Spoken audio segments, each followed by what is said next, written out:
Season 56, War number 5. Today we've matched up against LOXC, and the bands are Kushala, Mojo, Spiral, Symbiote Supreme, and Onslaught. My team today is Count Nefaria, Purgatory, and iHulk for the synergy with Purgatory.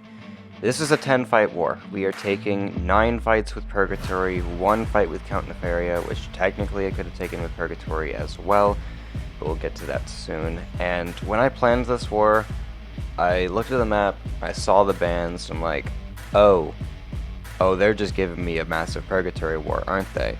And that's exactly what happened. I pretty much knew immediately this is going to somehow turn out to be a 10-fight war, and it turned out that I had a 10-fight war with an open team slot left, so I gave myself iHulk for a synergy, which, it's for every soul I capture, I have a 20% chance to instantly regen 20% of my health when I would be knocked out. If I somehow messed up one of my fights and almost died, that could have potentially saved me. It probably was something that would be subject to Assassin, but spoiler alert, we're not going to come anywhere close to dying in this war, so we wouldn't even be able to test it. So there's Shocker. We are going up full Path 5 this war. That Shocker was nothing. Most of these Path fights are nothing. Most of the fights in this video are nothing. We need to ramp up Purgatory's souls to make the mini bosses easier, and if I went up Path 5, I could get a Tech, Skill, Cosmic, and Mystic Soul all just up the path, and Purgatory was able to work for every single fight there, so that was just going to be the path I planned for myself, and it ended up going pretty well. So now we're fighting this Nick. This is on a node that Nick has been on for many seasons now, pretty common placement for him.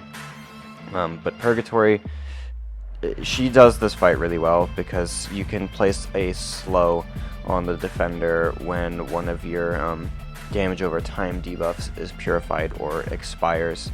And actually it's a slow passive, and that'll just help prevent heavy hitter.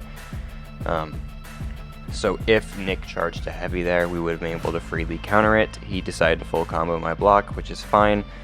We're just going to go for an SP2 here, and then after this SP2, we're literally going to be back at another SP2 because of power back boosts. I was able to do all 10 of these fights in one boost cycle. I needed to use a little bit of energy to get everything done, but it was definitely worth it to get all 10 of these fights done in one boost cycle. So I have my 200% power backs active, I gray boost as needed, and all the rainbow boosts and such. So now we're fighting this Venom on node 23, I believe. This is pretty easy. We just need to remove the protection with an intercept, which I've tried intercepting so many times. He's not playing into it. I think this is the one that he does play into, not that one, never mind. Then it's going to be this one that he finally plays into, and once he played into an intercept, he's just dead. Because, yeah, we're back at 2 bars of power. And I drop another unblockable special too, and he's dead. So that's a fun one. 33-second fight. Now we're going to fight this Kindred. This was ironically one of the fights I was most worried about this war because Kindred can screw you over sometimes, depending on his AI. Or if I'm trying to counter a special one and I'm a little bit late on it, then I get parried or something.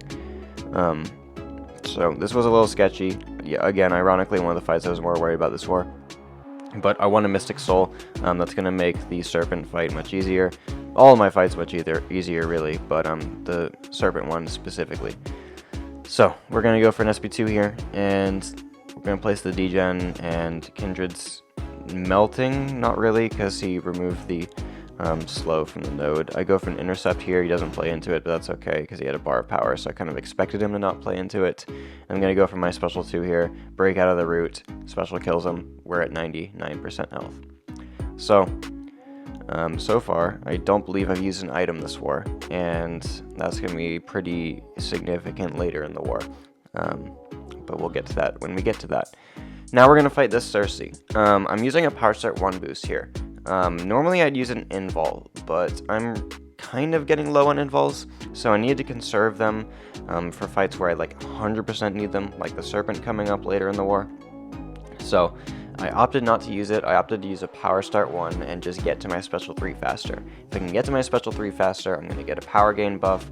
The Power Gain buff is going to help me with Rich Get Richer, I'm just going to continue to get a bunch of neutralizes on Sersi and eventually start controlling her rich get richer power. And as you can see right here, we're already benefiting from it. So I'm going to be at 3 bars now. Drop the special 3. She has 5 armor breaks on her. We're not going to get any extra attack increase because we're not in Rampage, but 5 armor breaks is still something. So that special 3 did a decent bit of damage to her. Almost 100,000 damage.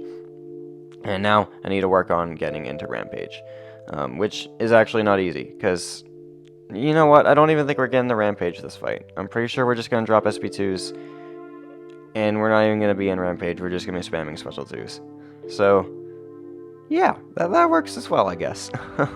So, no invul needed at all. And we move on to the next fight, which is against this Onslaught. This is the last soul I need to ramp. This is the Mutant Soul. And I want my PS1 boost to continue over to this Onslaught fight because we need to get to 2 bars of power as soon as possible. That is the goal of the start of the fight. Once we get to 2 bars, he's kind of shut down.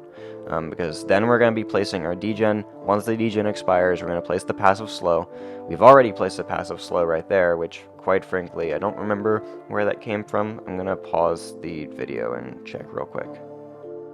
Okay, I noticed it actually came from the armor break expiring, which I did not even know that the slow was placed by armor break expiring until now. So there's another way of ramping your slow pre-fight up, or slow passive up, is by having any effect expire. I thought it was supposed to be specifically a DOT one, but the armor break does count as well, so that's good to know, because yeah, I genuinely didn't realize that. Alright, so this Onslaught, he can't evade anymore. It's just a Purgatory versus Onslaught fight at this point, she's very good for Onslaught. We have a decent bit of energy resist.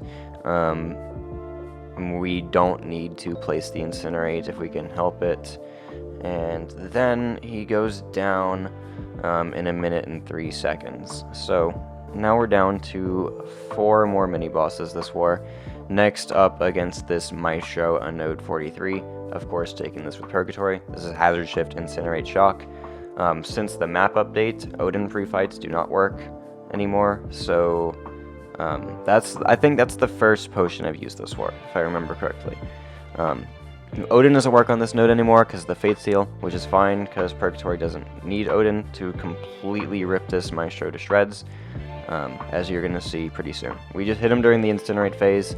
Once the Shock phase comes around, I'm going to chill, except for when I'm going to use a Heavy for a knockdown, and then we're just going to kind of nuke him. We're almost in Rampage, and once we get there, he's just dead because we're going to be spamming special 2s with power backs, which, by the way, power backs are capped with 50% of the power consumed, meaning I can only get a bar of power back from power back boosts, and that's just enough. Like, we get a bar of power back from power backs. The rest of the power we're getting is just from either Mutant Soul or Mystic Dispersion. And it's just enough to absolutely wipe this guy off the face of the planet. So, here we go. Main event, if I do say so myself, against this Serpent on node 46. We have every single soul ramped for this fight, and it's just going to make this Serpent beg for mercy, if I do say so myself. So, couple differences in this Serpent fight than the last one I took. One, I have the Mystic Soul now. I did not originally have the Mystic Soul. The Mystic one is going to let me regen block damage when he activates a special. It is going to be very helpful. However, this fight does not go as cleanly as the first attempts did. I'm going to be eating SP3s in this fight. I think that's because I was letting him drop special 2s too early. In my first attempt doing this, he was not dropping special 2s early in the fight, he was dropping SP1s. That did not play my way this time, which is fine, because the SP2s are fine. We're chilling, it's just he's going to have a lot more power gain that way. There's not going to be a break in the power gain, because he's going to continue to keep placing it.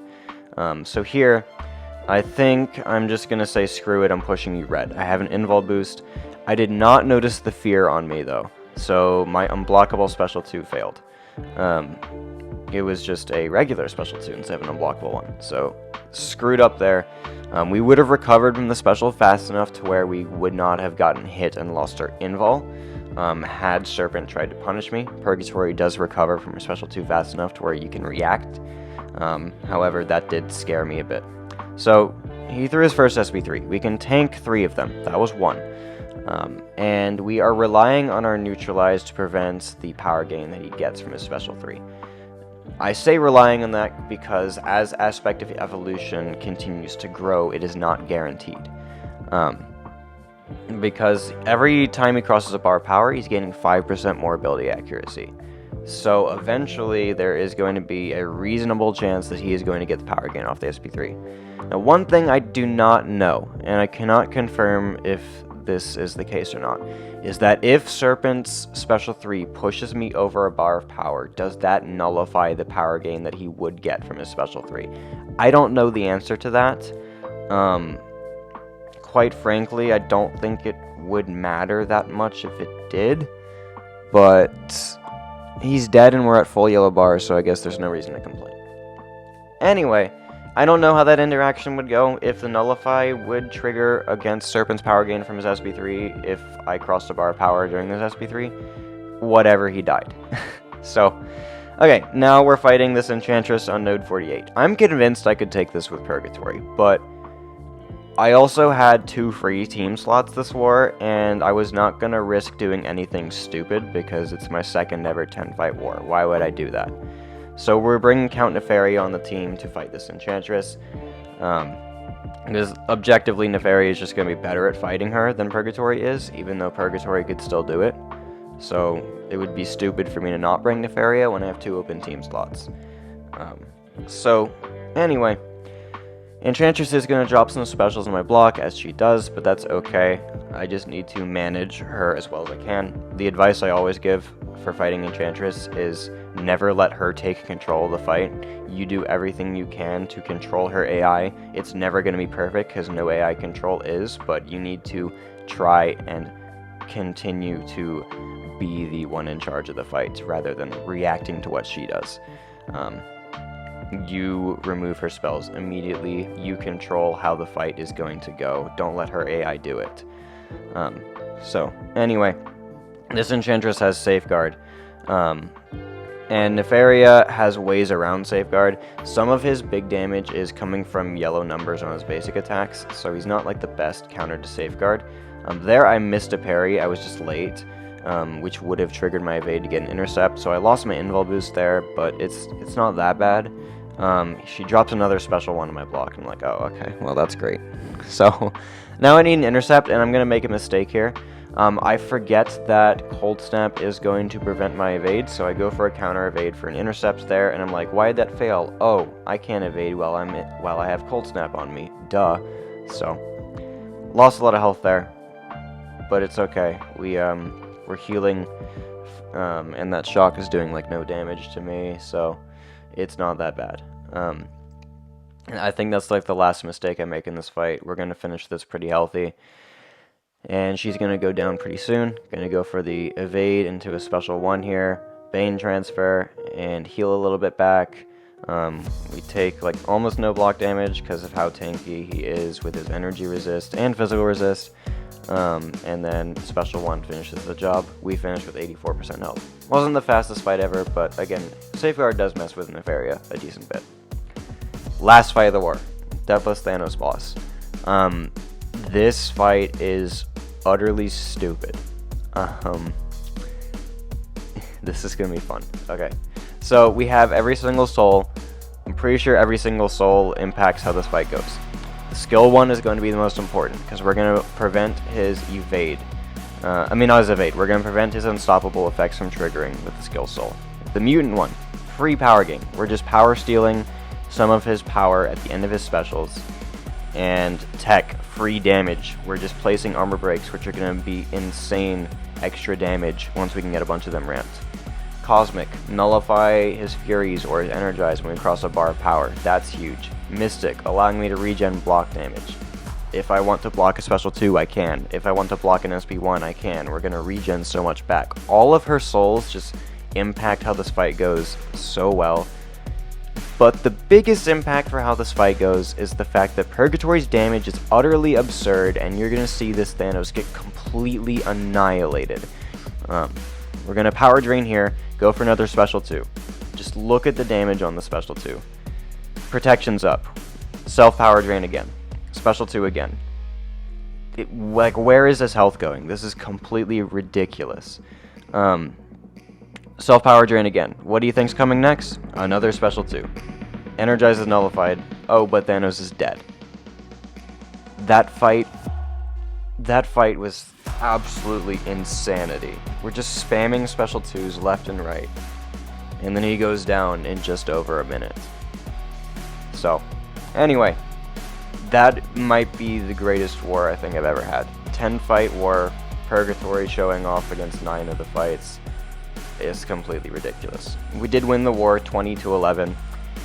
When both alliances were at like 130 attacker kills or so, we were tied 11-11, and then we finished our 20 cleanly, and then I guess at that point LOXC knew they lost and didn't necessarily boost for a lot of the remaining fights or heal or whatever. I don't know. That might not be the case at all. That's just kind of what I assume what happened, because we were definitely tied like near the very end of the war, and then we took a massive lead at the end once we finished our fights out. So yeah, GG's to LOXC. They're a very good alliance, probably the best alliance we've faced so far this season, and I wish them the best for the rest of their season. But I had a very good war, and I hope this video was enlightening to you all who did not know a lot about Purgatory. Because she is as busted as it gets this war season. So, thank you guys so much for watching this one. I will see you in the next video.